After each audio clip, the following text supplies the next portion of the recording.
Hujan turun deras membasahi hutan Kalimantan. Dari kejauhan, kabut tipis menggantung di antara batang-batang pohon raksasa yang menjulang seperti tiang surga. Namun keindahan itu kini berubah jadi luka. Suara mesin gergaji meraung seperti lolongan setan lapar, menebas batang-batang pohon tua yang telah berdiri sejak ratusan tahun lalu. Burung enggang, simbol suci bagi suku Dayak, berterbangan panik mencari tempat berlindung. Aroma getah dan tanah basah bercampur dengan bau solar, aroma kematian bagi rimba yang suci. Di tengah kehancuran itu, seorang pria berdiri diam di atas batu besar yang ditumbuhi lumut tebal. Tubuhnya kekar, kulitnya legam seperti batang ulin, dan di punggungnya tergambar tato suku yang membentuk pola naga melingkar. Ia adalah Panglima Jilah, pemimpin suku pedalaman yang ditakuti sekaligus dihormati. Matanya tajam menatap ke arah timur, tempat asap hitam mengepul dan suara mesin bergema. Di tangan kirinya, ia menggenggam tombak pusaka yang diwariskan dari leluhur, ujungnya berkilat diterpa cahaya petir yang menyambar dari langit kelabu. Rimba telah menangis, gumam Jilah dengan suara berat. Angin bertiup kencang seolah merespons ucapannya. Ia menunduk, menyentuh tanah dengan telapak tangan, lalu berbisik dalam bahasa adat kuno. Getar halus menjalar di tanah, seakan hutan itu masih memiliki denyut kehidupan yang berusaha bertahan dari siksaan manusia. Dalam keheningan itu, Jilah dapat merasakan jeritan roh-roh penjaga pohon yang terhempas dari rumahnya, memohon keadilan pada sang panglima. Beberapa anak muda dari sukunya datang berlari, wajah mereka pucat dan tubuh mereka dipenuhi lumpur. "Panglima," ujar salah satu di antara mereka, "para penebang itu sudah masuk ke batas hutan keramat. Mereka tidak takut lagi pada tanda larangan." Mendengar itu, Jilah mengepalkan tangannya hingga buku jarinya memutih. Hutan keramat adalah wilayah yang dianggap sebagai tempat tinggal arwah para leluhur. Tak seorang pun boleh merusaknya, bahkan menginjak tanahnya pun harus dengan izin ritual. Kini tempat itu dinodai oleh orang-orang rakus. Jilah berjalan pelan menuju gubuk adat di tengah perkampungan. Di sana, para tetua suku sudah berkumpul, wajah mereka muram dan mata mereka memancarkan ketakutan yang jarang terlihat.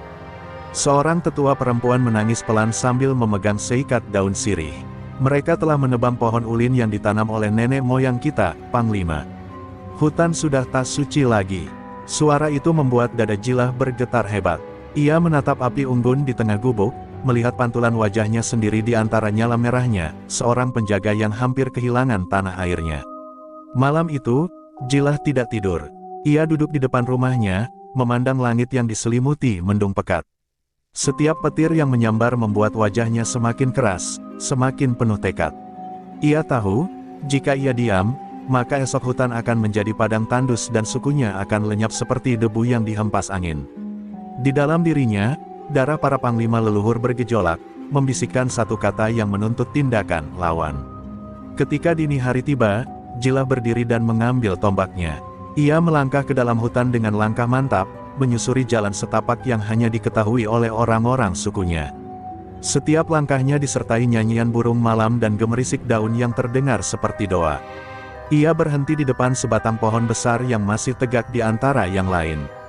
Pohon itu disebut Panyugur Ranying, tempat roh leluhur turun memberi petunjuk. Jilah menyentuh batangnya dan berbisik, "Aku akan jaga rumahmu, meski harus dengan darahku sendiri." Kabut pagi mulai turun ketika Jilah membuka matanya kembali. Suara mesin di kejauhan masih bergema, tapi kini hatinya tak lagi gentar. Ia tahu, perang belum dimulai, tapi panggilan hutan sudah jelas. Dari balik kabut, seekor enggang melintas rendah dan bersuara keras, pertanda dari langit bahwa penjaga rimba telah terbangun kembali.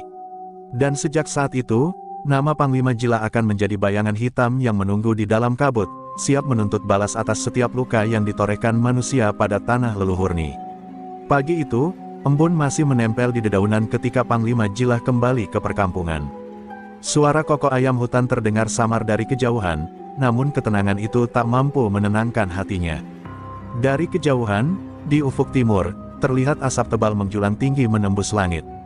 Asap itu bukan berasal dari ladang yang dibakar untuk berladang padi seperti biasanya, baunya getir, menyengat, dan syarat dengan aroma bahan bakar. Itulah tanda kehancuran, tanda bahwa manusia serakah telah menyalakan api di jantung rimba Kalimantan. Jilah berdiri di tepi sungai, airnya berwarna kecoklatan akibat lumpur dan tumpahan minyak yang terbawa arus dari arah pembukaan hutan. Ia menggenggam segenggam air, lalu menatapnya lama. Sungai pun kini menangis, ucapnya lirih. Di belakangnya, beberapa anak muda berdiri menunduk, menunggu perintah. Salah satu dari mereka, Lando, pemuda berani yang menjadi tangan kanan Jilah, bertanya, apakah kita akan ke sana, Panglima? Jilah mengangguk perlahan. Hari ini kita melihat siapa yang berani menyalakan api di rumah para leluhur. Mereka berangkat menyusuri jalur sungai dengan perahu kayu panjang. Di sepanjang tepian, batang-batang pohon tumbang berserakan seperti mayat, kulitnya mengelupas dan getahnya mengering.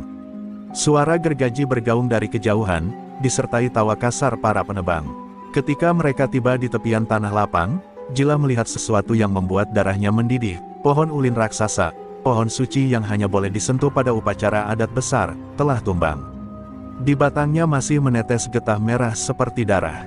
Di sekitar pohon itu berdiri sekelompok pria bertubuh kekar dengan pakaian seragam seadanya.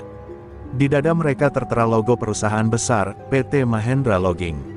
Mereka adalah kaki tangan Surya Mahendra, pengusaha tambang dan kayu yang telah lama menebar ketakutan di pedalaman. Salah satu di antara mereka menyalakan rokok sambil tertawa, hutan ini kaya, kenapa cuma dibiarkan tumbuh begitu saja? Lebih baik jadi uang. Tawa mereka menggema, menamparkan dada Jilah yang bersembunyi di balik semak belukar. Tanpa disadari, salah satu preman menembakkan peluru ke udara untuk menakuti burung yang berterbangan. Suara itu menggema jauh, memantul di antara pepohonan, membuat hewan-hewan lari. Mereka menodai rimba tanpa rasa takut, gumam Jilah, matanya menyala seperti bara. Ia menggenggam tombaknya erat, tapi menahan diri. Belum saatnya menyerang. Ia tahu, roh hutan tidak suka darah tumpah tanpa izin. Ia hanya menatap dan menghafal wajah-wajah mereka satu persatu, karena kelak, wajah-wajah itu akan datang dalam mimpinya sebagai tanda siapa yang harus diburu. Saat sore menjelang, para preman mulai mendirikan tenda-tenda dan membakar lahan untuk membuka jalan bagi alat berat. Asap semakin tebal, langit menjadi merah kehitaman. Jilah bersama Lando dan dua orang lainnya bersembunyi di balik akar beringin besar. Mereka akan masuk lebih dalam malam ini, bisik Lando. Jilah mengangguk, biarkan, besok kita akan tunjukkan bahwa hutan tidak tidur. Nada suaranya dalam dan dingin, seperti gemuruh petir yang tertahan di balik awan. Ketika malam turun, kabut kembali menutup jalan, menelan suara-suara manusia yang masih tertawa di kejauhan. Jilah menengadah ke langit, memandang bintang yang perlahan tertutup asap. Ia berlutut di tanah, menanam ujung tombaknya dan mulai berdoa dalam bahasa suku. Wahai leluhur yang bersemayam di daun, akar, dan angin, ucapnya pelan, jika mereka datang dengan api, berilah aku kekuatan untuk menjadi hujan. Di sekelilingnya, angin mulai berputar lembut, seolah hutan menjawab doa sang penjaga. Malam itu, suara gonggongan anjing kampung menggema dari arah desa. Burung hantu bersuara 3 kali, pertanda ada roh yang terusik. Jilah membuka matanya, menatap ke arah api yang berkelap-kelip di kejauhan, api dari para perusak hutan. Dalam hatinya, amarah mulai tumbuh menjadi tekad yang tak bisa dibendung. Ia tahu, besok pagi, hutan tak hanya akan menangis, hutan akan melawan. Fajar menyingsing perlahan, namun sinarnya tak lagi membawa kehangatan. Langit di timur tertutup kabut asap yang tebal, membuat matahari tampak seperti bola merah darah yang menggantung muram di atas pepohonan yang terbakar. Dari balik semak, Panglima Jilah menatap pemandangan itu dengan rahang mengeras. Suara gergaji dan dentuman pohon tumbang bersahutan seperti lonceng kematian. Di hadapannya, para pekerja dan preman berseragam PT Mahendra Logging menebang pohon tanpa jeda, tertawa di antara kepulan asap dan suara mesin. Bagi mereka, hutan hanyalah angka dalam laporan keuntungan, bukan rumah bagi roh dan manusia. Jilah berdiri perlahan, tubuhnya tegak seperti tombak. Angin pagi menyapu rambut panjangnya yang diikat dengan tali rotan. Mereka telah menembus batas keramat, katanya pada Lando yang berdiri di sampingnya. Tanah itu bukan milik manusia biasa. Itu tempat roh penjaga turun memberi kehidupan. Lando menatapnya gugup. Apakah kita harus menunggu, Panglima? Jilah menggeleng perlahan. Tidak, hari ini mereka harus tahu bahwa rimba ini tidak diam.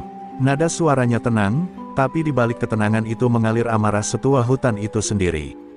Dengan langkah mantap, Jilah keluar dari persembunyiannya dan berjalan ke tengah area tebangan. Para preman menghentikan pekerjaan mereka, sebagian terkejut melihat sosok pria berkulit legam dengan tato suku di dada dan tombak di tangan. Salah satu dari mereka, seorang bertubuh besar dengan senjata di pinggang, maju dengan nada mengejek. "Hei, orang kampung, tempat ini milik perusahaan. Pergi sebelum aku buat kau tidur di bawah pohon yang sudah tumbang itu." Namun Jilah hanya menatapnya dengan dingin. "Kau tidak tahu di mana kau berdiri, anak kota. Ini bukan tanah bisnismu, ini tanah roh. Dan kau baru saja menebas tempat mereka beristirahat." Tawa kasar terdengar dari kelompok itu. Beberapa pekerja ikut mendekat, menonton dengan rasa ingin tahu, seolah menyaksikan tontonan lucu. "Roh? Haha, roh macam apa yang bisa melawan gergaji mesin?" ejek si preman besar sambil meludah ke tanah. Tapi sebelum ia sempat menertawakan lebih jauh, suara aneh terdengar, angin berputar kencang di antara pepohonan, membawa bau tanah dan getah yang menyengat. Dedaunan bergetar, burung-burung beterbangan, dan salah satu gergaji mesin tiba-tiba berhenti sendiri tanpa sebab. Para preman menatap sekeliling dengan gugup. "Apa-apaan ini?" seru salah satu dari mereka. Jilah masih berdiri diam, tapi matanya kini menyala tajam seperti bara. "Itu jawaban mereka," katanya pelan. Ia menancapkan tombaknya ke tanah, membuat suara duk berat bergema. "Kalian telah menebas urat nadi bumi, maka bumi akan menolakmu." Sejenak, suasana hening, lalu terdengar suara pohon besar roboh mendadak, tanpa ada yang menyentuhnya, menimpa satu tenda para penebang. Teriakan panik pecah di udara. Namun pemimpin para preman tak mau tunduk. Ia mengangkat senjata api dan menodongkan moncongnya ke dada Jilah. "Cukup omong kosongmu, orang hutan. Satu langkah lagi, aku tembak." Tapi Jilah tak bergeming. Ia menatap lurus ke arah mata lelaki itu, dan dalam sekejap, lelaki itu merasa dadanya sesak, napasnya berat seperti dicekik oleh udara sendiri. Tombak di tangan Jilah bergetar ringan, seolah hidup, menyala dengan kilau samar kehijauan. "Kau pikir senjatamu lebih kuat dari doa tanah ini?" Suara Jilah bergema rendah, mengguncang nyali semua orang di situ. Tiba-tiba, seekor burung enggang terbang rendah melintas di atas kepala mereka, bersuara keras 3 kali, tanda buruk dalam kepercayaan suku. Para preman yang tahu mitos Dayak mulai panik, sebagian melarikan diri ke truk, meninggalkan gergaji dan alat berat mereka begitu saja. Hanya tersisa pemimpin mereka yang masih menodongkan senjata dengan tangan gemetar. Tapi sebelum ia sempat menarik pelatuk, angin berputar kencang dan debu menutup pandangannya. Ketika debu menghilang, Panglima Jilah sudah tak terlihat.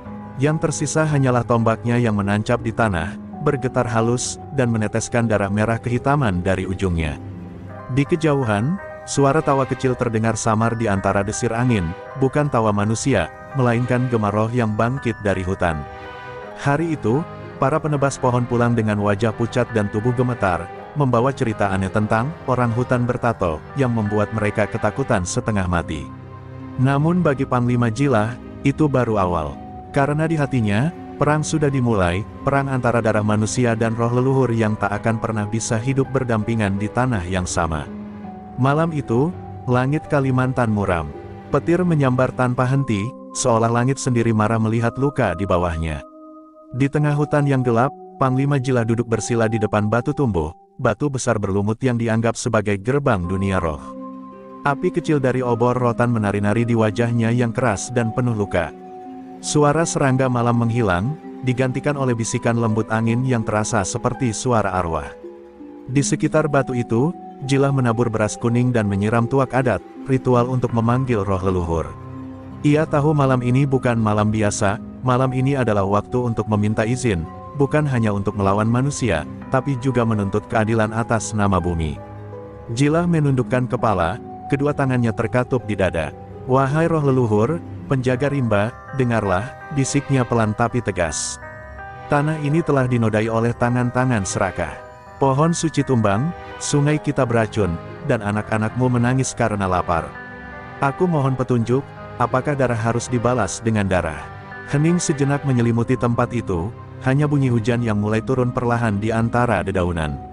Lalu, tiba-tiba, angin berhenti berhembus, dan dari atas batu terdengar suara gemerisik lembut seperti langkah kaki di antara daun. Api obor mendadak padam, menyisakan gelap pekat. Jilah tetap diam, matanya menatap ke dalam kegelapan. Dari balik kabut, muncul seekor burung enggang putih, warna yang tak pernah ada di dunia nyata. Sayapnya berkilau samar diterpa cahaya petir. Burung itu hinggap di atas batu tumbuh, menatap Jilah dengan mata tajam yang dalam, seperti menyimpan rahasia langit. Suara burung itu bergema berat dan dalam, bukan seperti kicau biasa, melainkan seperti suara manusia tua. Panglima Darah, anak dari tanah, penjaga yang terpilih, dengarlah pesanku. Jilah menunduk hormat, namun tubuhnya bergetar. Aku mendengar, wahai utusan leluhur. Suara itu kembali menggema, rimba telah menangis, dan air mata itu telah memanggilku. Hutan bukan sekadar pohon, ia adalah darah dari nenek moyangmu. Mereka yang menebasnya telah menebas nadi kehidupan. Maka ingatlah ini, Jilah, bila mereka tak berhenti, darah akan menuntut darah. Tidak ada damai bagi tangan yang membakar akar bumi. Kata-kata itu seperti guntur yang mengguncang dada Jilah. Ia tahu, roh leluhur telah memberi tanda, perang suci telah diizinkan. Air hujan mulai mengguyur deras, tapi tubuh Jilah tetap diam. Ia menatap ke langit, merasakan air dingin membasahi wajahnya. Jika itu kehendakmu, aku akan menjadi tanganmu, gumamnya. Aku akan menegakkan keseimbangan dengan tombakku, sampai tanah ini kembali suci. Saat itu juga, petir menyambar tepat di atas batu tumbuh, menyala terang hingga mata tak mampu menatap. Ketika cahaya itu meredup, burung enggang putih telah hilang, menyisakan satu bulu putih yang jatuh perlahan ke tanah di depan Jilah. Jilah mengambil bulu itu dan menempelkannya di ujung tombaknya. Aneh, bulu itu tak basah meski hujan deras mengguyur. Dari ujung bulu, keluar cahaya halus kehijauan yang meresap ke dalam kayu tombak pusaka. Sejenak, Jilah merasakan arus hangat menjalar di sekujur tubuhnya. Ia tahu, tombaknya kini bukan sekadar senjata, ia telah menjadi perpanjangan tangan roh leluhur. Dalam hatinya tumbuh keyakinan baru, bukan sekadar keberanian, melainkan panggilan dari dunia yang lebih tinggi. Ketika hujan mulai reda, Jilah berdiri perlahan. Di sekelilingnya, hutan tampak hidup kembali. Pepohonan bergetar halus, seolah memberi hormat. Suara-suara binatang kembali terdengar, tapi kali ini bukan suara ketakutan, melainkan tanda kebangkitan. Jilah menatap ke arah timur, tempat asap tambang masih menggantung di langit. Mereka takkan berhenti, katanya pelan, maka aku pun takkan berhenti. Fajar mulai menyingsing di ufuk, memantulkan cahaya merah di antara kabut pagi. Tubuh Jilah berdiri tegak di antara akar dan bebatuan, tombak di tangannya berkilat dengan cahaya baru. Di wajahnya tak lagi ada keraguan, hanya keyakinan seorang penjaga yang telah menerima takdirnya.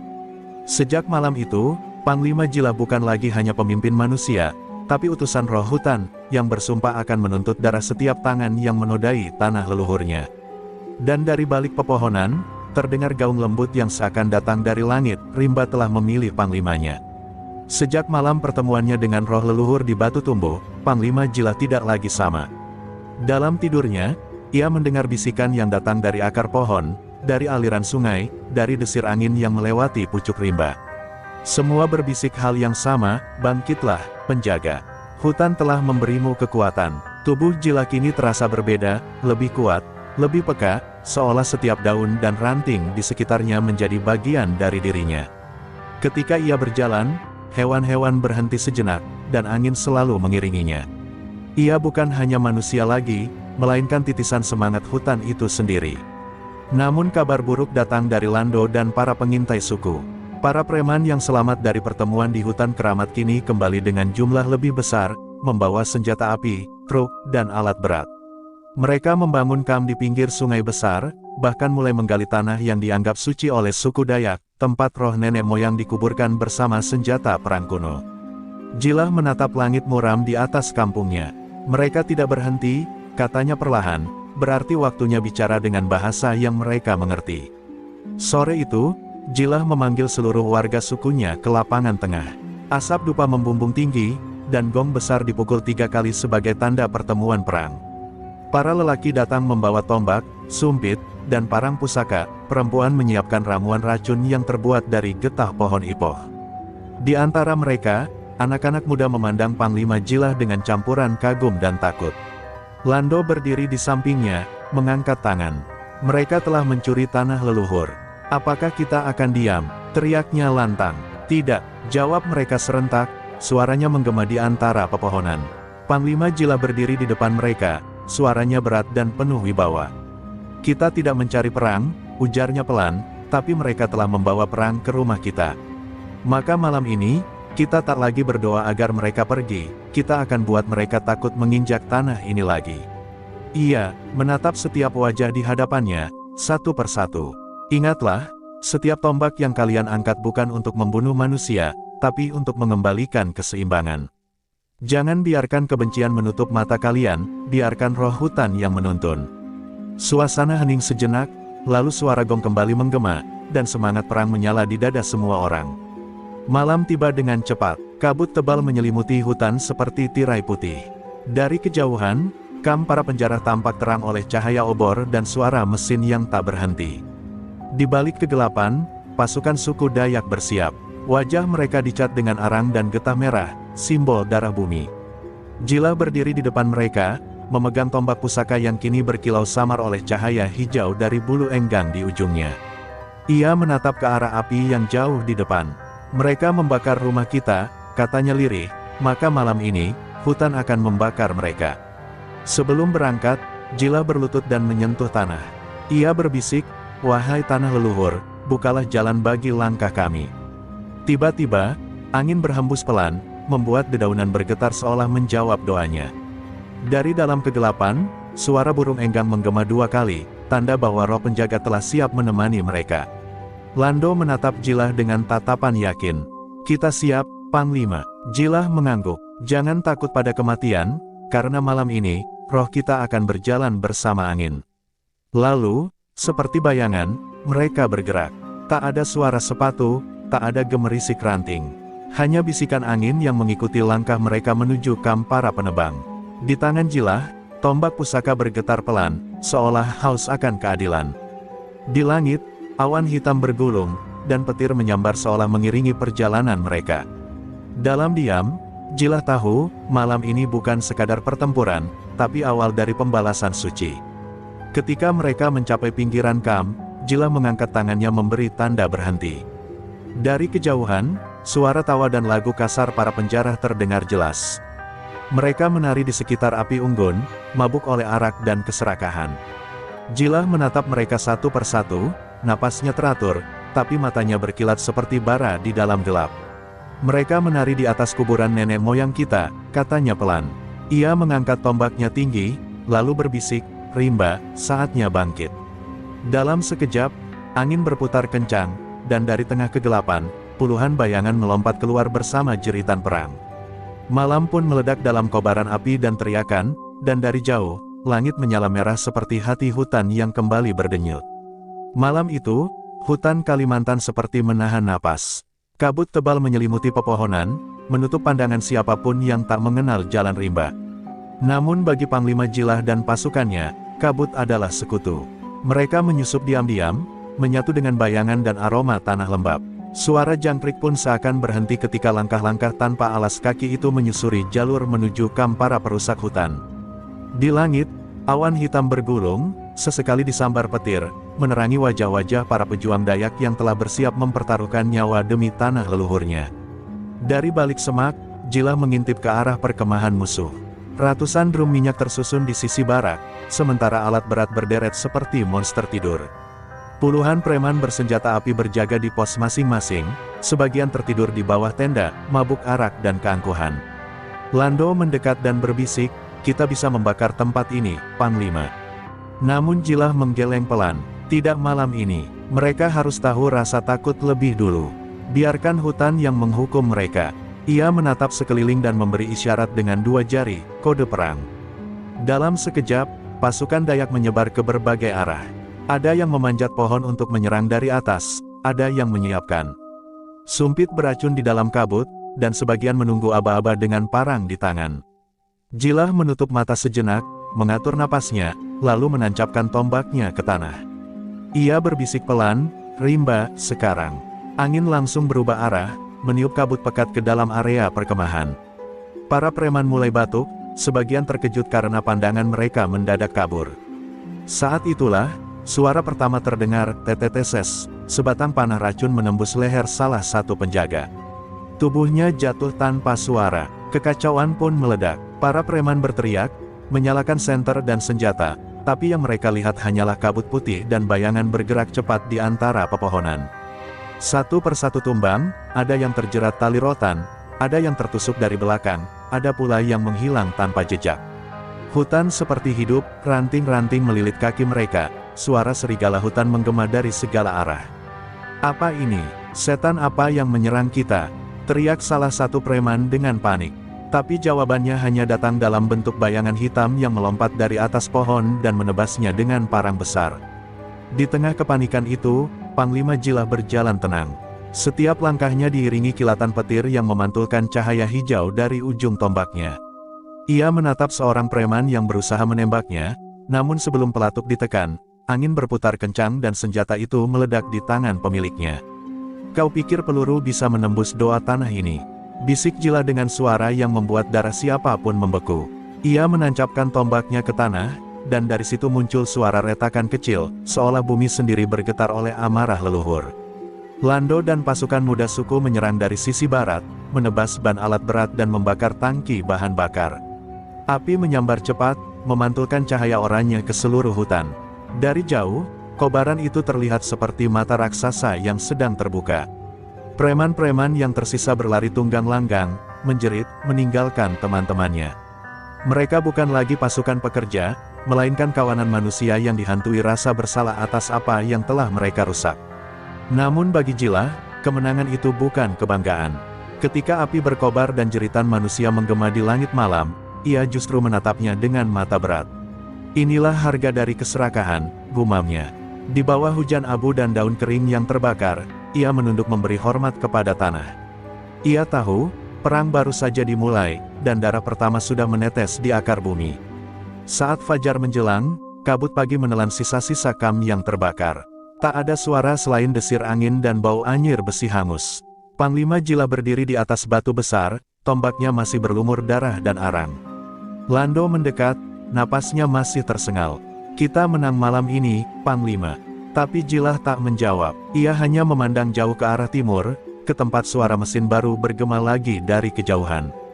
"Belum, Lando," ujarnya akhirnya, suaranya dalam dan dingin. "Ini baru awal dari murka hutan." Pagi yang biasanya tenang di tepian sungai Mahakam berubah menjadi suram.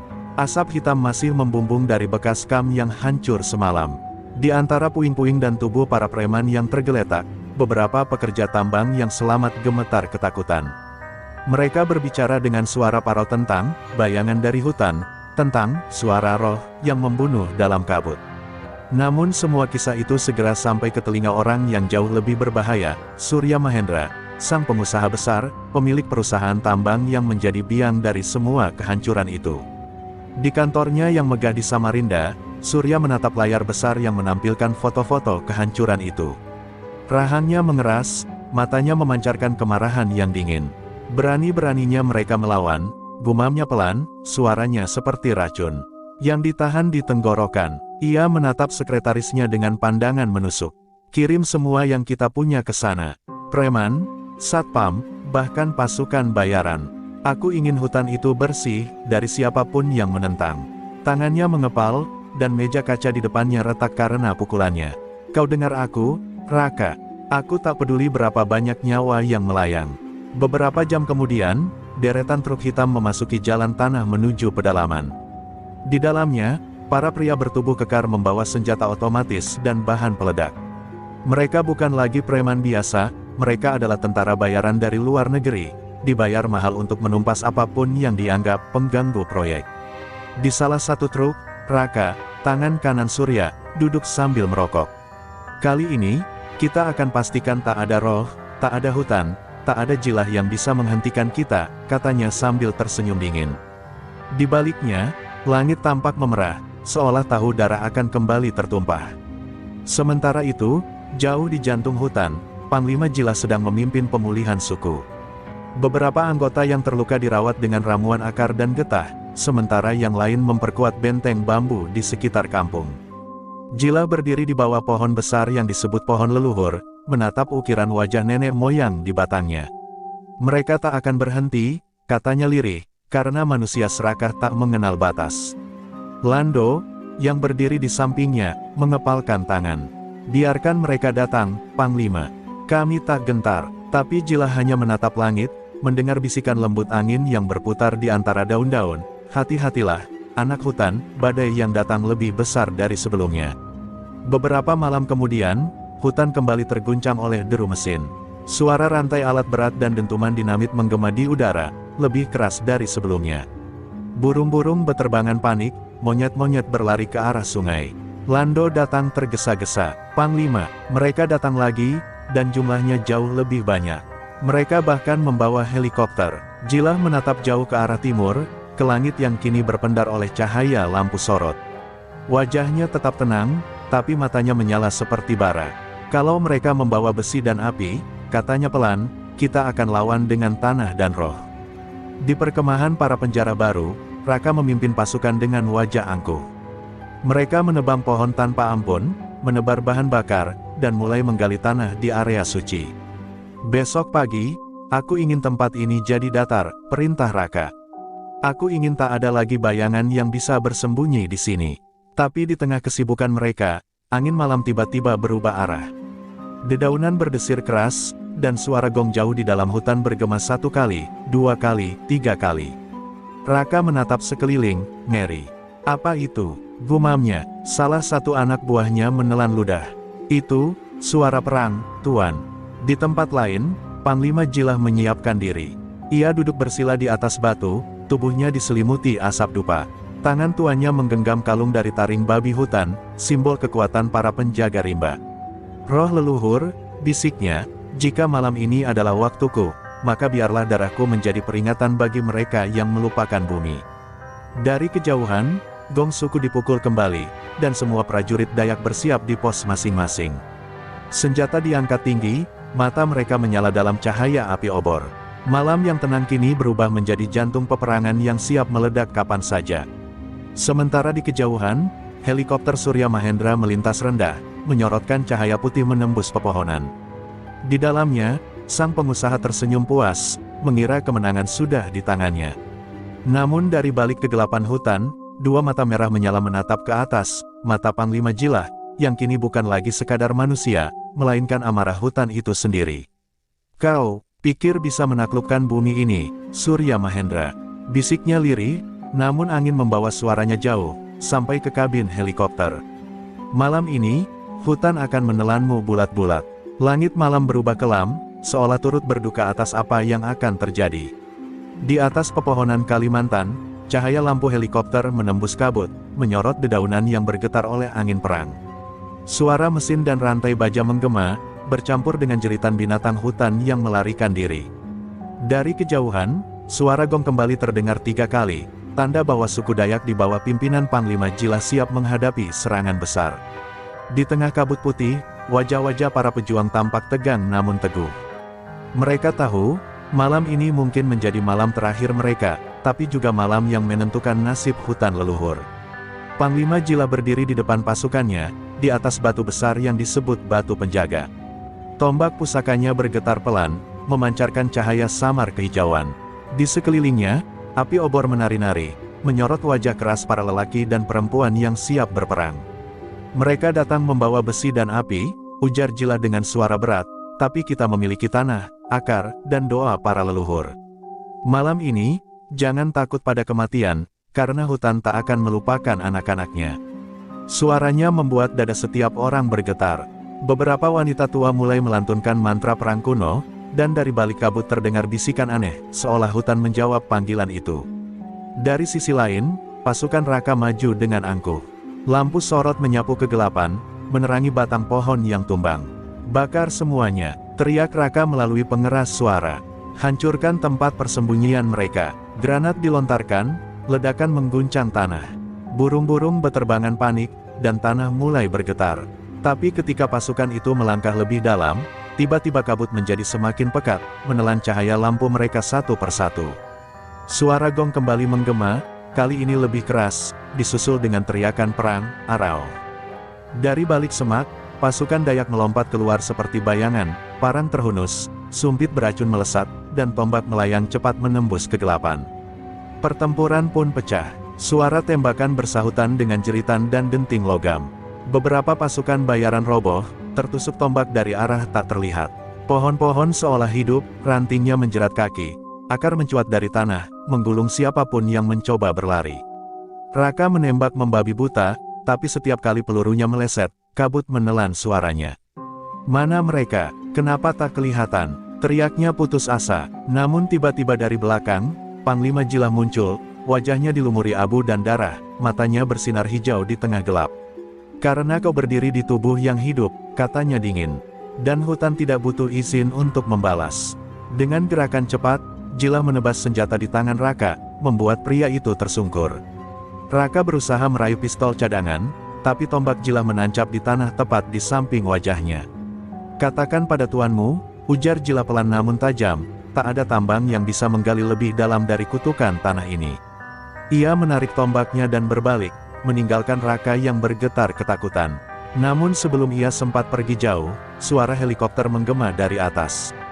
Lampu sorot terang menyorotnya, dan di dalamnya, Surya Mahendra sendiri berdiri dengan wajah marah. "Kau pikir bisa menang dari aku, orang hutan? Aku akan bakar seluruh rimba ini kalau perlu," teriaknya melalui pengeras suara.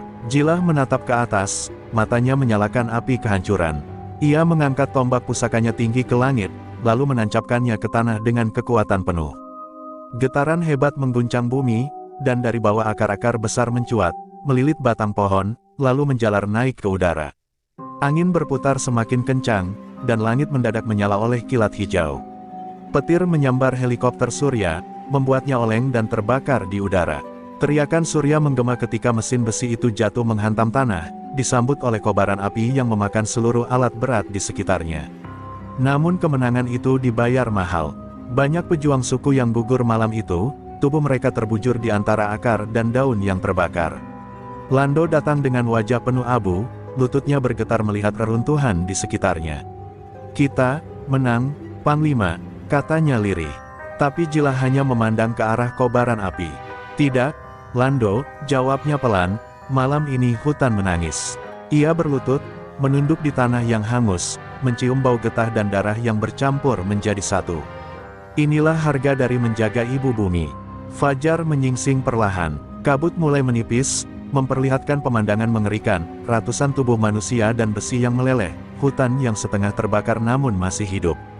Dari balik sinar matahari pagi, Panglima Jilah berdiri dengan tombak di tangan, wajahnya penuh luka tapi matanya menatap jauh ke arah timur. "Selama akar masih hidup," katanya pelan, "hutan akan selalu bangkit." Angin pagi berhembus lembut, membawa abu dan doa ke langit. Di kejauhan, terdengar suara burung enggang, pertanda bahwa roh leluhur masih berjaga.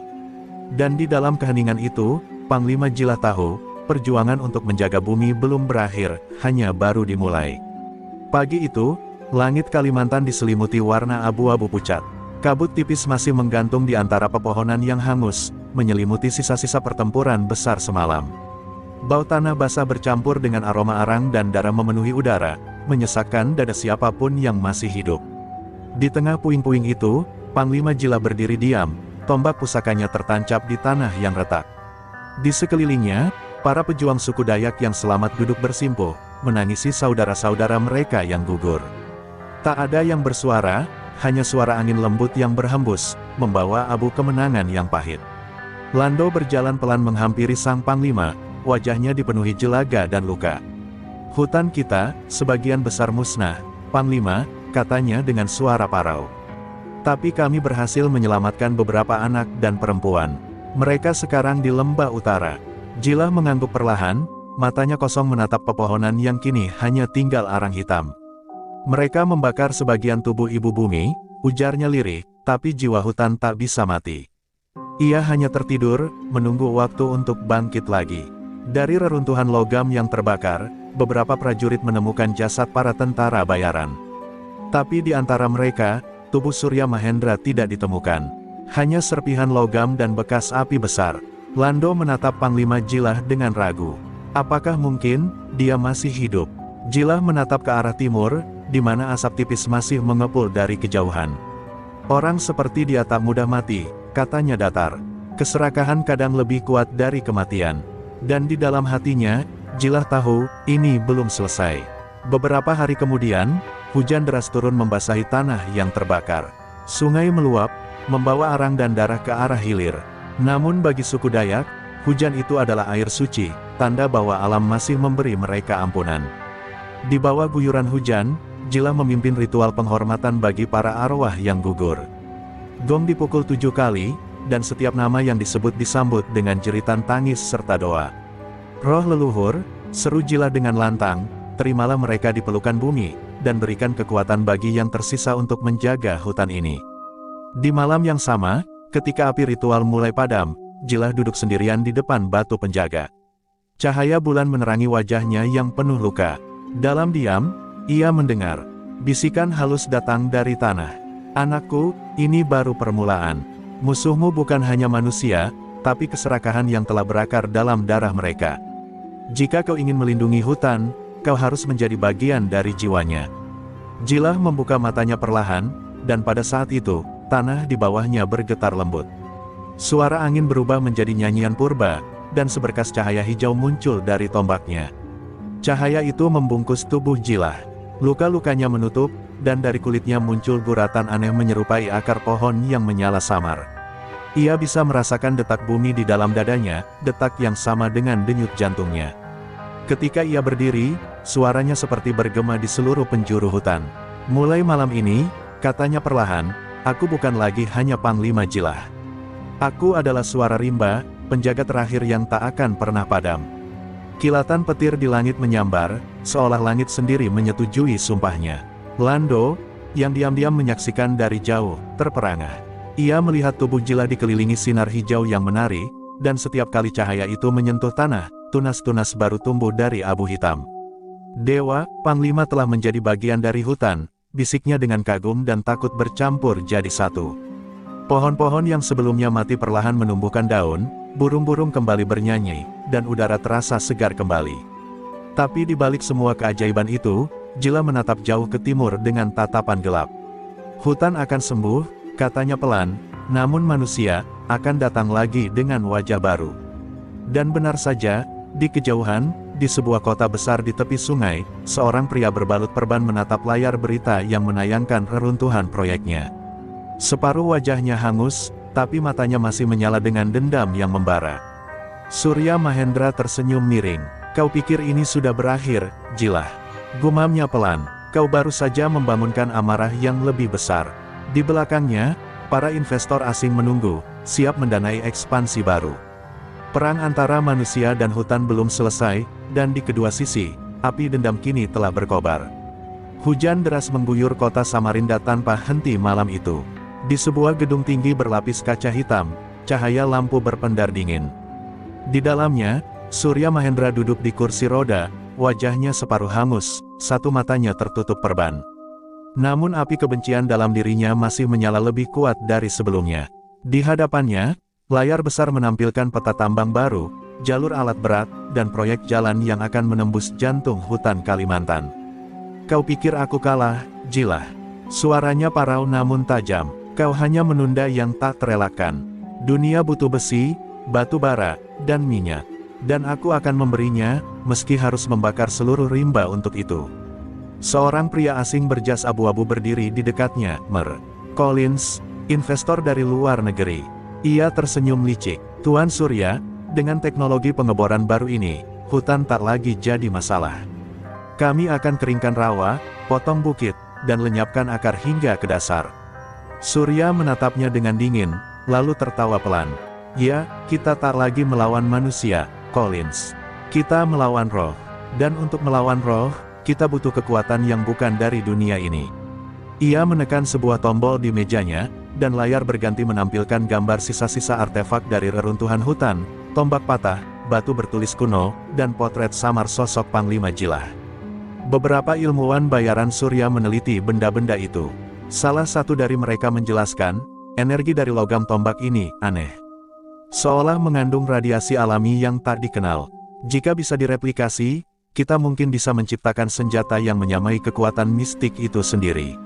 Surya tersenyum bengis. "Bagus, aku tak akan lagi pakai peluru, aku akan pakai api dari hutan itu sendiri untuk membunuh."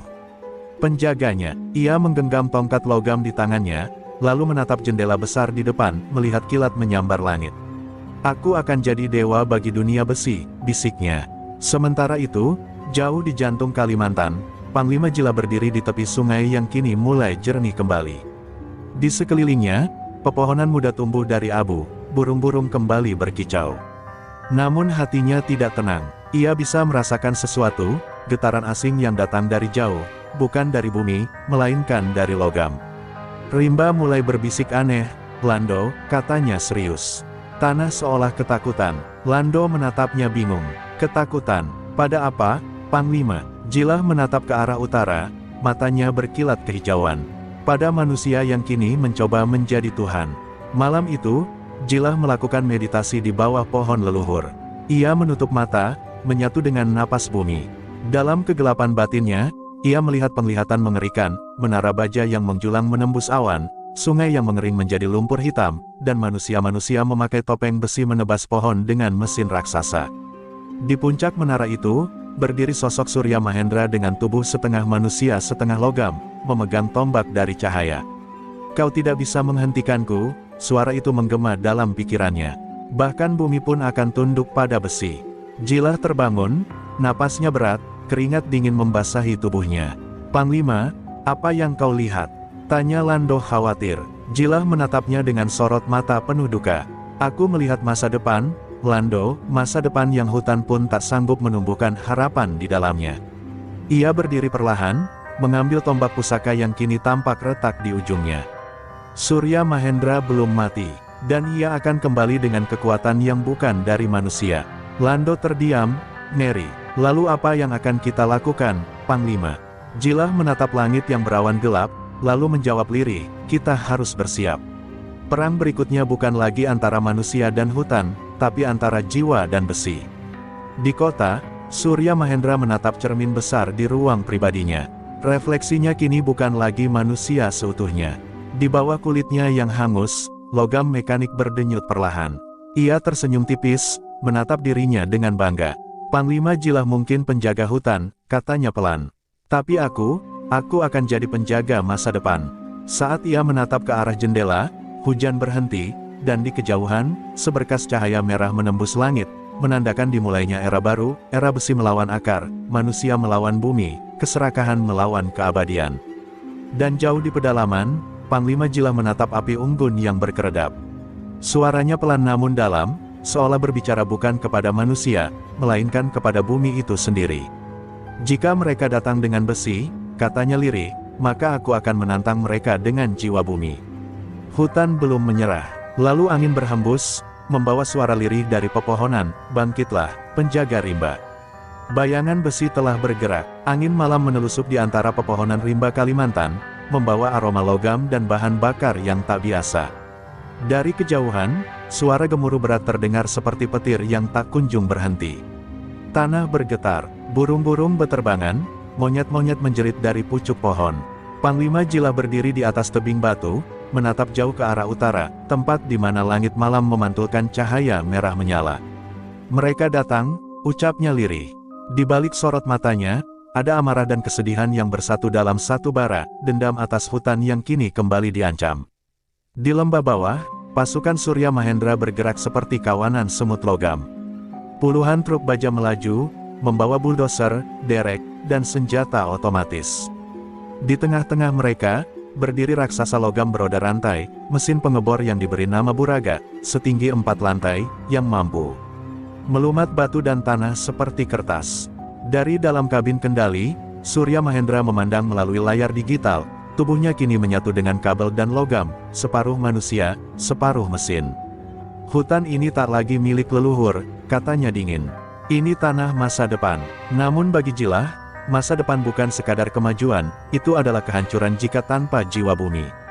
Malam itu ia memanggil para tetua dan penjaga adat dari suku-suku sekitar, Dayak Kenyah, Bahau, dan Punan. Di tengah lingkaran api unggun, ia menancapkan tombak pusakanya ke tanah.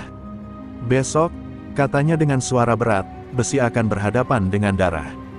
Tapi ingatlah, darah kita bukan sekadar darah manusia. Kita mewarisi nadi bumi itu sendiri." Para lelaki dan perempuan di sekitarnya mengangguk, sebagian dengan air mata, sebagian dengan sorot mata nyala. Ritual pun dimulai. Tabuhan gong menggema di malam sunyi, dan para dukun menari di sekitar api dengan wajah dilukis arang dan getah pohon. Asap kemenyan menyebar, menembus alam tak kasat mata. Dari balik pepohonan, muncul kabut pekat yang hidup, roh-roh penjaga hutan, sosok transparan berwujud hewan purba dan leluhur suci. Jilah menunduk, menyatukan kedua telapak tangan. Kembalilah pada tanahmu, bisiknya. Bantulah kami menahan yang akan membakar dunia ini. Api unggun pun membesar, menjelma menjadi nyala biru, tanda para leluhur telah mendengar. Keesokan paginya, matahari tak tampak. Langit tertutup debu hitam dari mesin-mesin pengebor. Dari balik pepohonan, Panglima Jilah dan pasukannya muncul dalam barisan. Mereka mengenakan pakaian perang tradisional, kulit kayu, anyaman rotan, bulu enggang di kepala, dan tato leluhur di tubuh. Tapi di tangan mereka bukan hanya tombak dan sumpit, melainkan juga keberanian dan restu tanah. Ketika suara mesin mulai mendekat, Jilah mengangkat tombaknya ke langit. Inilah tanah yang melahirkan kita, teriaknya. Dan hari ini, kita akan membuatnya hidup kembali dengan darah musuh. Pertempuran pun pecah. Ledakan pertama menghancurkan pohon-pohon raksasa, tapi Jilah bergerak cepat. Dengan satu ayunan tombak, ia menghentikan proyektil baja di udara, membuatnya meledak di atas langit. Lando dan para prajurit lain menyerbu dari sisi kiri, berlari di antara akar besar dan batang tumbang. Mereka melompat dari dahan ke dahan, menyerang operator mesin dengan anak panah beracun. Asap tebal, darah, dan kilatan besi bercampur dalam simfoni perang paling liar yang pernah disaksikan bumi Kalimantan. Di tengah kekacauan itu, Surya Mahendra keluar dari kabin kendali Buraga, tubuhnya berkilau logam. Matanya kini sepenuhnya mekanik, merah menyala. Ia menatap Jilah di kejauhan. "Kau bukan manusia biasa," katanya melalui pengeras suara yang menggema. "Dan aku bukan manusia lagi. Mari kita lihat siapa yang lebih pantas menjadi tuan di tanah ini." Jilah menatapnya dingin, lalu menjawab lantang, "Kau bukan tuan di tanah ini, Surya. Kau hanyalah tamu yang lupa menghormati tuannya." Dengan teriakan perang, ia berlari, menembus asap, menghadapi raksasa baja itu sendirian. Tombaknya beradu dengan besi, memercikkan api ke langit. Suara dentuman keduanya menggema ke seluruh lembah. Setiap pukulan Jilah terasa seperti hentakan bumi itu sendiri, dan setiap serangan Surya membelah udara seperti petir buatan manusia. Di sela pertarungan, tanah di bawah mereka mulai bergetar, hutan itu bernafas. Akar-akar besar keluar dari bumi, melilit roda mesin, menariknya ke dalam tanah. Surya tertawa sinis, "Bahkan bumi pun akan kubuat tunduk." Tapi Jilah hanya tersenyum getir, darah mengalir di bibirnya. "Kau tak bisa menundukkan sesuatu yang kau tak pahami." Pertempuran mereka belum berakhir malam itu. Tapi dari kejauhan, suara gong dari para tetua masih terdengar, menandakan semangat leluhur belum padam. Api hutan memantul di mata Jilah dan Surya, dua jiwa dari dua dunia yang berbeda, kini terikat dalam perang yang akan menentukan nasib Kalimantan, antara jiwa bumi dan baja keserakahan. Langit Kalimantan berubah merah pekat, seperti terbakar dari dalam. Asap tebal menutup pandangan, membuat siang tampak seperti senja yang tak berakhir. Di bawah langit itu, perang antara manusia dan mesin mencapai puncaknya.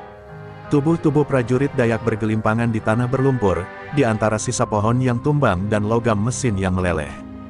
Dari jauh, terdengar lolongan roh hutan, jerit kemarahan bumi yang disakiti. Panglima Jilah berdiri di tengah semua itu, wajahnya berlumur darah dan abu, tapi matanya masih berkilat hijau bagaikan zamrud rimba. Tombaknya patah di ujung, tapi ia tetap menggenggamnya erat. Belum selesai, gumamnya lirih. Surya Mahendra melangkah keluar dari reruntuhan Buraga. Tubuhnya kini nyaris sepenuhnya menjadi logam, kulitnya pecah-pecah seperti baja yang ditempa, dan di dadanya berdenyut lampu merah seperti jantung mesin. "Kau lihat, Jilah," katanya dengan suara bergemuruh. "Hutanmu sudah mati. Tak ada lagi yang bisa kau lindungi." Setiap langkahnya membuat tanah bergetar. "Aku adalah masa depan. Aku jantung baru dunia ini." Tapi Jilah hanya menatapnya dalam diam, lalu menunduk, menyentuh tanah di bawah kakinya. "Kalau begitu, masa depanmu akan ditelan oleh yang melahirkan segalanya," jawabnya pelan. Saat tangannya menyentuh tanah, getaran aneh menjalar ke seluruh lembah. Akar-akar besar mencuat dari bumi, melilit mesin, truk, dan senjata berat para pasukan Surya. Dari celah lumpur yang basah, muncul cahaya kehijauan, cahaya dari roh leluhur yang selama ini tidur di dalam tanah. Wajah-wajah mereka muncul di antara kabut, sosok para panglima tua, penjaga sungai, roh enggang, dan harimau putih penjaga rimba. Jilah, suara mereka menggema lembut namun kuat, kau telah memanggil kami dengan darahmu. Jilah memejamkan mata, air matanya menetes di pipi yang berlumur darah. Aku tidak ingin perang ini, bisiknya. Tapi mereka memaksa tanah untuk berteriak. Ketika ia membuka mata lagi, matanya bersinar hijau terang. Tubuhnya mulai diselimuti cahaya samar, urat-uratnya tampak menyatu dengan akar tanah di bawahnya. Lando yang berdiri di belakangnya tertegun melihatnya. Panglima, apa yang kau lakukan? Tanya Lando dengan suara gemetar. Aku akan menjadi satu dengan bumi, jawab Jilah lirih, karena hanya dengan itu hutan bisa melawan jantung besi milik manusia. Surya tertawa keras. Satu dengan bumi, kau pikir tanah bisa menghentikan besi? Ia menghantamkan tangannya ke tanah, membuat ledakan kecil dari energi logam yang keluar dari tubuhnya. Tapi saat asapnya menghilang, Jilah tak lagi berdiri di tempatnya. Ia kini menjelma menjadi sosok besar, kulitnya menyatu dengan tanah, rambutnya berubah menjadi akar yang menjalar ke segala arah, matanya menyala seperti bara hijau. Ia bukan lagi hanya manusia, ia telah menjadi roh penjaga bumi itu sendiri. Dengan suara berat seperti gemuruh guntur, ia berkata, kalau kau jantung besi dunia, maka aku adalah tulang tanah yang menopangnya. Pertempuran pun berlanjut dalam skala yang belum pernah disaksikan dunia. Setiap langkah Surya menghancurkan pepohonan, setiap pukulan Jilah mengguncang bumi. Petir menyambar, api meledak dari tanah, dan langit seolah bergetar menyaksikan dua kekuatan raksasa itu saling beradu. Pasukan Surya yang tersisa mulai panik, beberapa melarikan diri, tapi mesin-mesin mereka malah menjerat diri sendiri, dililit oleh akar dan tanah hidup. Hutan tampak seolah marah, tapi sekaligus menangis, karena setiap kemenangan berarti kehilangan sebagian dirinya. Di tengah pertempuran itu, Surya menancapkan lengannya yang kini menjadi senjata baja langsung ke dada Jilah. Cahaya hijau dan merah beradu hebat, memecah udara dengan suara seperti ledakan ribuan petir. Namun sebelum logam itu menembus jantungnya, Jilah menggenggam tangan Surya erat, menatapnya dengan tatapan penuh amarah dan kasih sekaligus. Kau tak mengerti, Surya, katanya dengan suara berat. Kau bukan melawan aku, kau melawan ibu yang telah melahirkanmu. Lalu dari bawah tanah, ledakan akar besar menelan keduanya dalam cahaya menyilaukan. Ketika debu mereda, hanya sunyi yang tersisa. Tak ada lagi mesin, tak ada lagi suara perang. Di tengah tanah yang hangus, tumbuh tunas kecil berwarna hijau terang, memancarkan cahaya samar di bawah sinar rembulan. Angin berhembus lembut, membawa bisikan yang terdengar seperti doa, hutan tidak mati. Ia hanya tidur, menunggu mereka yang masih mau mendengarnya. Dan dari kejauhan, Lando berlutut, menatap tunas itu sambil berbisik lirih, Panglima, kau belum benar-benar pergi, kan? Kabut pagi menyelimuti hutan yang kini berubah menjadi tanah luka. Sisa-sisa perang antara manusia dan mesin masih tampak jelas, batang pohon hangus, logam patah yang tertanam di tanah, dan bau tanah basah bercampur darah. Namun di tengah kehancuran itu, kehidupan mulai merangkak kembali. Tunas-tunas hijau tumbuh dari celah-celah bekas pijakan Buraga, seolah bumi menolak untuk mati. Lando berdiri di tepi jurang yang dulu menjadi arena pertarungan antara Panglima Jilah dan Surya Mahendra. Wajahnya kusam, matanya sembab karena kurang tidur dan air mata yang tak lagi mampu keluar. Panglima, bisiknya pelan, di mana kau kini? Ia menggenggam segenggam tanah dari lokasi ledakan besar itu. Saat tanah itu disentuh, getaran aneh menjalar ke tangannya, lembut tapi kuat, seperti denyut jantung bumi. Seketika pandangannya buram, dan di hadapan matanya muncul bayangan samar, Panglima Jilah berdiri di antara kabut, setengah manusia setengah roh, kulitnya berkilau hijau samar. Lando, suara itu menggema, lembut tapi berwibawa, aku tidak mati. Aku hanya kembali ke tempatku berasal. Lando terperanjat, air matanya mengalir. Panglima, hutan masih butuh kau. Tapi bayangan itu hanya tersenyum. Hutan tidak butuh aku, Lando. Hutan butuh penjaganya yang baru. Bayangan itu menghilang, meninggalkan aroma damar dan tanah lembab. Lando jatuh berlutut, tangannya bergetar. Ia menatap sekeliling, lalu melihat sesuatu yang aneh di tanah, potongan kecil dari tombak Jilah, ujungnya masih berpendar samar. Ia mengambilnya perlahan, dan ketika ujung tombak itu disentuh, cahaya hijau menyala lebih terang. Kau meninggalkan aku tanda, Panglima, katanya pelan. Mungkin ini bukan akhir, tapi awal yang baru. Ia menatap langit, lalu berjanji pada dirinya sendiri, aku akan melanjutkan sumpahmu. Selama darahku masih mengalir, tak satu pun tangan kotor boleh menginjak tanah ini lagi. Namun jauh di kota, dunia tak diam. Di laboratorium bawah tanah milik korporasi Surya Mahendra, beberapa ilmuwan masih bekerja dalam diam. Mereka menemukan sisa logam tubuh Surya yang tidak hancur sepenuhnya, sebuah inti energi merah yang terus berdenyut, seolah memiliki kehidupan sendiri. Ini mustahil, gumam salah satu ilmuwan. Energi ini seolah menolak mati. Lampu laboratorium bergetar, dan dari inti logam itu terdengar suara berat, terdistorsi tapi jelas.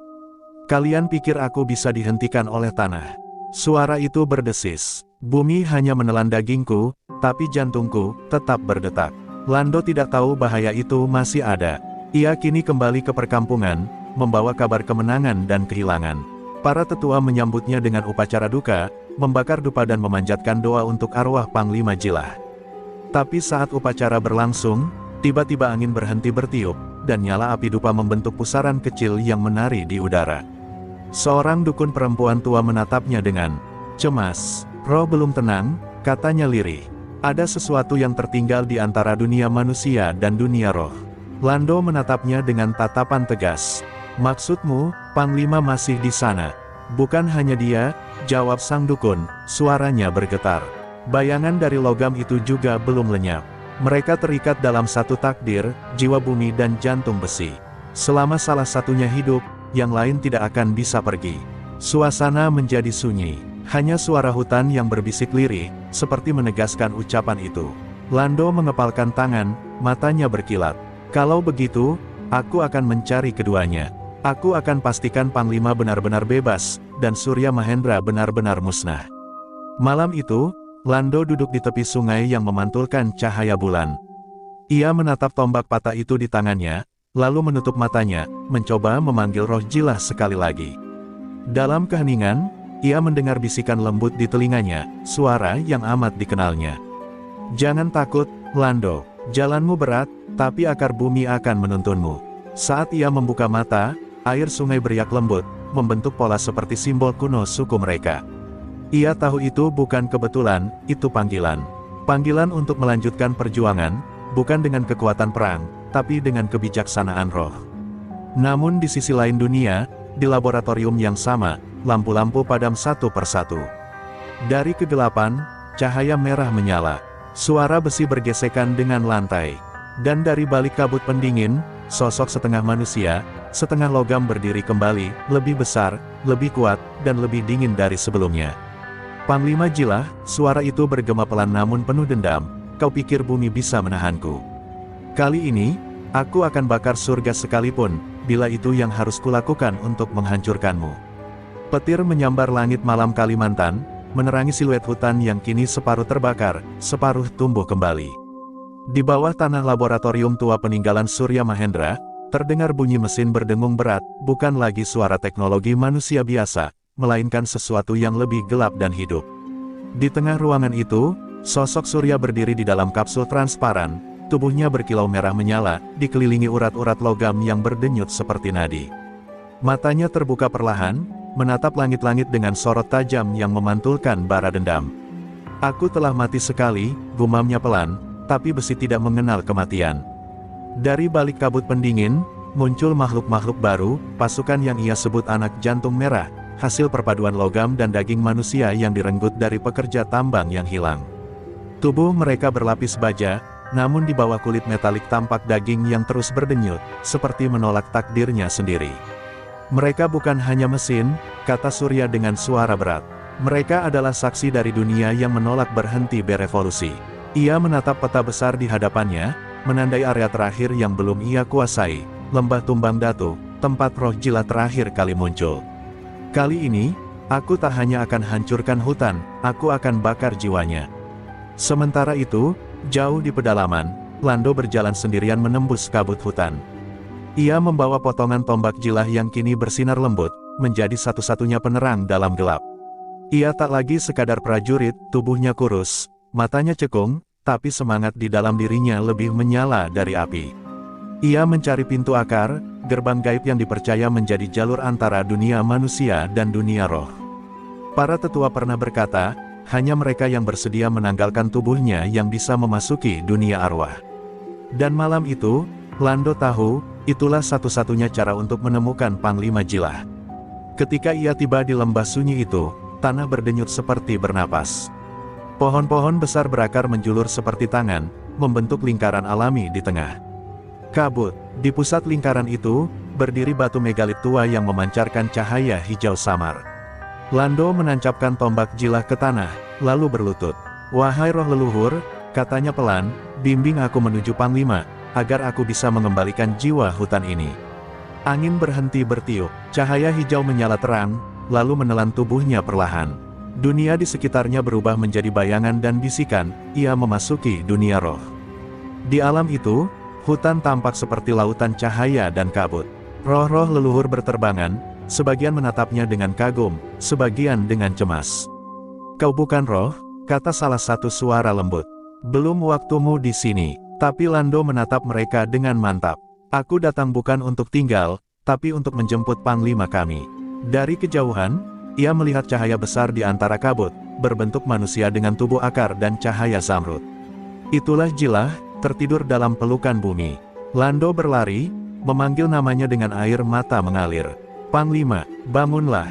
Dunia masih butuh kau." Jilah membuka mata perlahan, wajahnya damai tapi suram. "Lando, mengapa kau ke sini?" Suaranya seperti gema dari dalam gunung. "Kau tidak boleh meninggalkan dunia manusia." Lando terisak, "Aku tidak bisa diam, Panglima." Surya Mahendra telah bangkit kembali. Ia datang bukan hanya dengan mesin, tapi dengan daging manusia. Dunia sedang sekarat. Jilah menatapnya lama, lalu berdiri. Tubuhnya memancarkan cahaya hijau kuat yang mengguncang alam roh itu. "Kalau begitu, aku tak punya pilihan." Ia meraih bahu Lando. "Bawaku pulang." Ketika mereka kembali ke dunia manusia, langit berguncang. Petir merah menyambar dari arah utara, tanda kebangkitan pasukan jantung merah.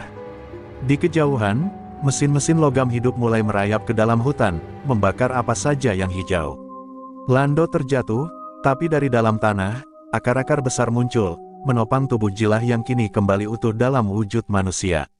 Napasnya berat, tapi auranya menyala. "Roh bumi telah memberiku satu kesempatan," katanya pelan.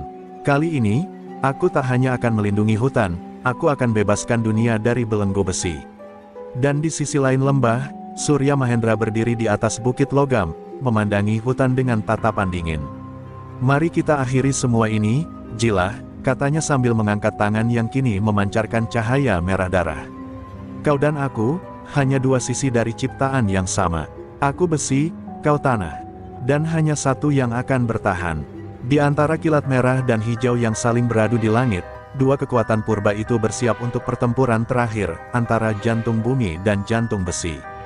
Langit Kalimantan memerah seperti bara yang tak padam.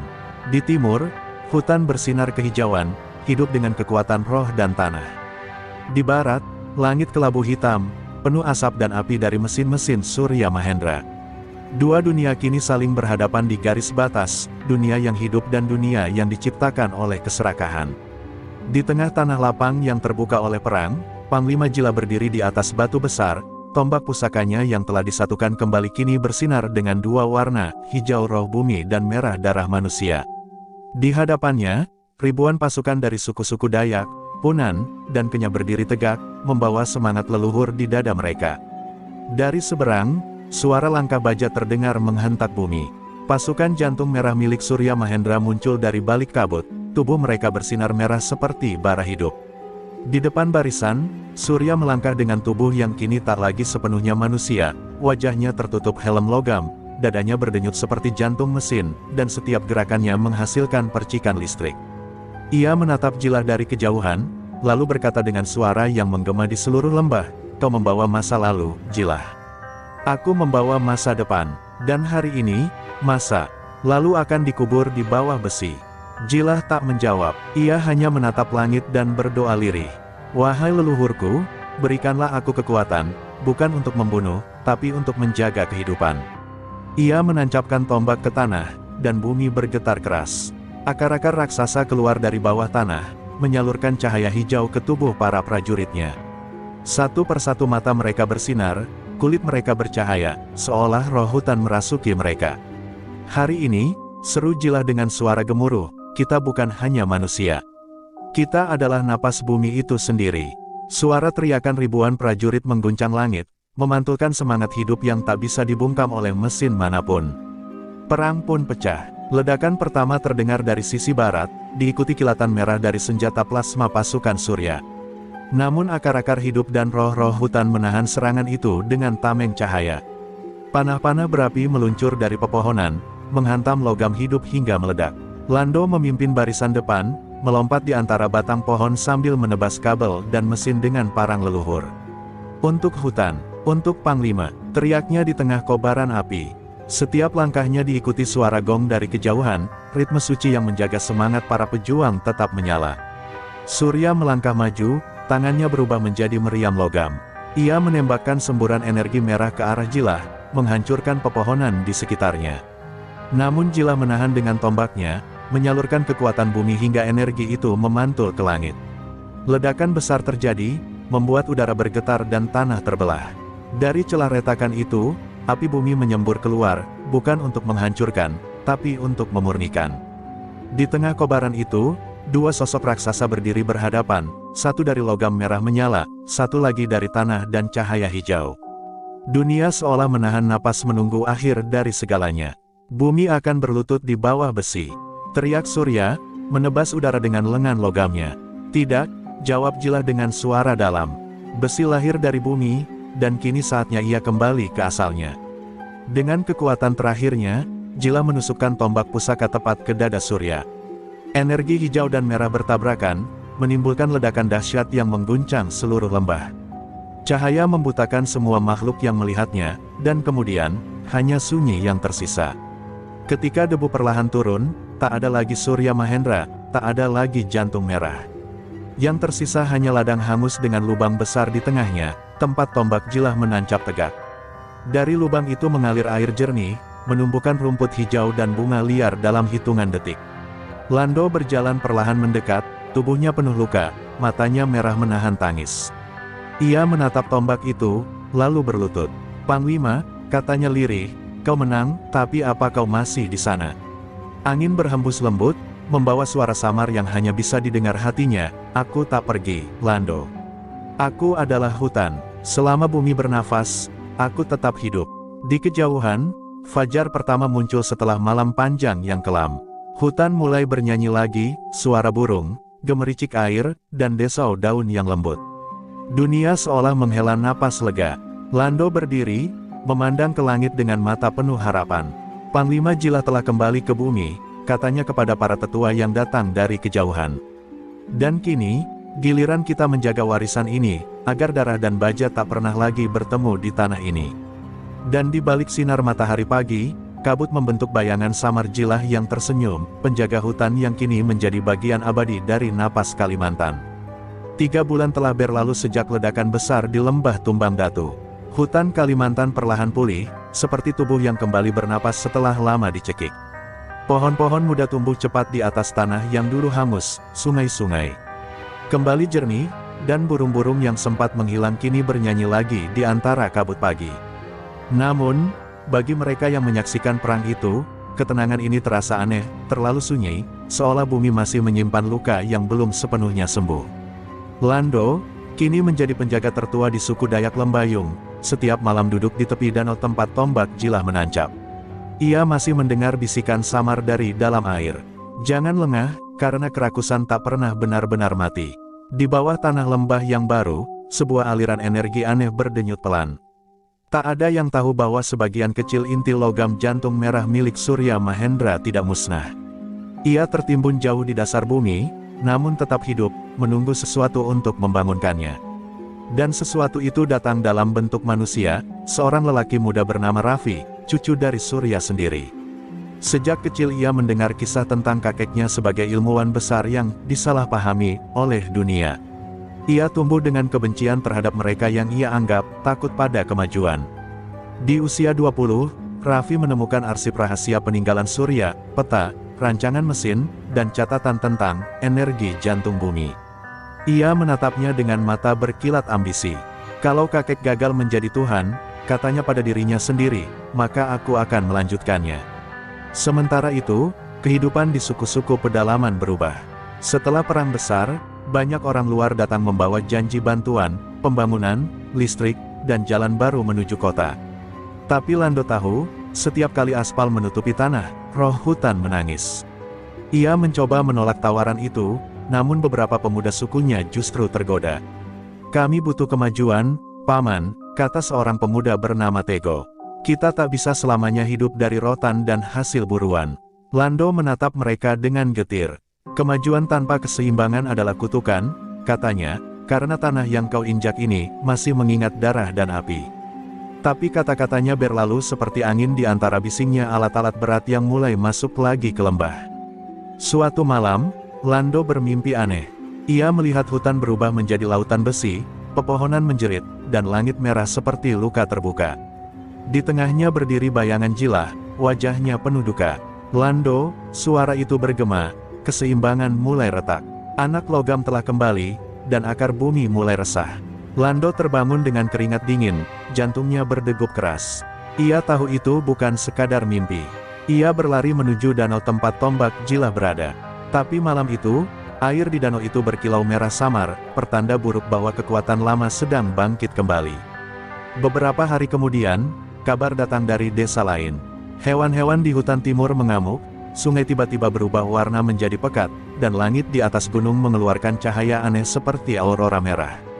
Lando memanggil dewan tetua dari berbagai suku. Ini bukan gejala alam biasa, katanya dengan nada tegas.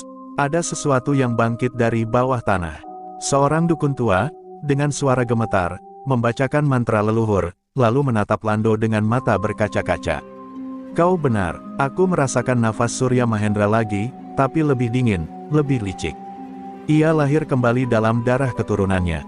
Raffi, di sisi lain, telah membangun laboratorium rahasia di pinggiran hutan, menggunakan teknologi sisa kakeknya. Dengan kecerdasan dan tekad yang sama mengerikannya, ia berhasil menemukan pecahan inti jantung merah yang terkubur dalam tanah. Saat ia menyentuhnya, percikan energi menyalakan seluruh ruangan. Suara logam bergetar seperti nyanyian mesin kuno, dan dari dalam serpihan itu, terdengar bisikan halus, "Anakku." Raffi menahan napas. "Kakek." Bisikan itu berubah menjadi tawa kecil yang dingin. "Aku tidak mati. Aku hanya menunggu yang layak meneruskan takhta besi." Mata Raffi berkilat merah, dan di balik senyum tipisnya, terlahir kembali ambisi yang dulu nyaris memusnahkan bumi. Di hutan, hembusan angin mulai membawa aroma asing, bukan lagi wangi tanah, tapi bau logam terbakar. Burung-burung berterbangan gelisah, dan anjing-anjing penjaga suku menggonggong ke arah utara. Lando berdiri di tepi danau, menatap air yang kini beriak merah. Ia menggenggam liontin milik Jilah dan berbisik lirih, "Panglima, jika kau masih mendengar kami, bimbing kami sekali lagi." Karena bayangan besi telah kembali menodai tanah ini. Dan di kejauhan, di dalam laboratorium yang menyala merah, Raffi menatap ke arah hutan dari balik kaca baja, sementara bayangan besar berbentuk manusia muncul di belakangnya, terbuat dari logam hidup dan urat energi. Ia tersenyum, meniru kata-kata leluhurnya. Bumi pernah melawan besi, tapi kali ini, besi akan belajar berevolusi. Pagi itu, matahari tak kunjung terbit. Langit Kalimantan dipenuhi kabut merah pekat, seolah bumi menolak menampakkan cahaya. Suara aneh bergemuruh dari perut tanah, seperti ribuan jantung berdetak serempak. Di tengah kesunyian itu, hutan tiba-tiba bergetar. Pohon-pohon menunduk, burung-burung beterbangan liar, dan binatang-binatang lari tunggang langgang menjauhi satu titik, laboratorium rahasia milik Raffi, cucu Surya Mahendra. Dari dalam tanah, muncul menara logam raksasa yang berputar seperti spiral, memuntahkan asap dan kilatan energi merah. Raffi berdiri di puncaknya, tubuhnya berlapis baju perang yang terbuat dari logam hidup, di dadanya berdenyut cahaya merah seperti jantung. "Hari ini," katanya dengan suara menggema, "besi tak lagi tunduk pada bumi. Hari ini, aku menjadi penguasa napasnya." Lando, bersama para tetua suku dan dukun dari berbagai penjuru Kalimantan, berkumpul di tepi danau keramat tempat tombak Jilah tertancap. Airnya kini bergejolak hebat, bercahaya hijau menyala. "Waktunya telah tiba," ujar dukun tua dengan mata menatap langit. "Panglima harus dipanggil kembali, bukan sebagai roh penjaga, tapi sebagai kekuatan bumi yang hidup." Lando berlutut di tepi danau, lalu menenggelamkan tangannya ke air. Wahai Panglima, tanahmu memanggil, hutanmu menangis, kami butuh kau sekali lagi. Angin berputar, kabut menebal, dan dari dalam air muncul sosok perlahan, Panglima Jilah, kali ini dengan tubuh separuh manusia, separuh roh. Cahaya hijau mengelilinginya, matanya memancarkan aura duka bercampur amarah. Lando, suara Jilah bergema, dalam dan berat. Kutukan lama belum selesai, api besi kembali menyala, tapi kali ini, musuh bukan hanya manusia, melainkan darah yang membawa warisan dosa. Lando menatapnya dalam diam. Aku tahu, Panglima, cucu Surya Mahendra telah membangkitkan kembali jantung besi. Ia lebih muda, lebih licik, dan lebih haus kuasa daripada kakeknya. Jilah memandang ke arah utara, ke arah menara merah yang menjulang. Maka biarlah bumi ini bicara sendiri, katanya pelan.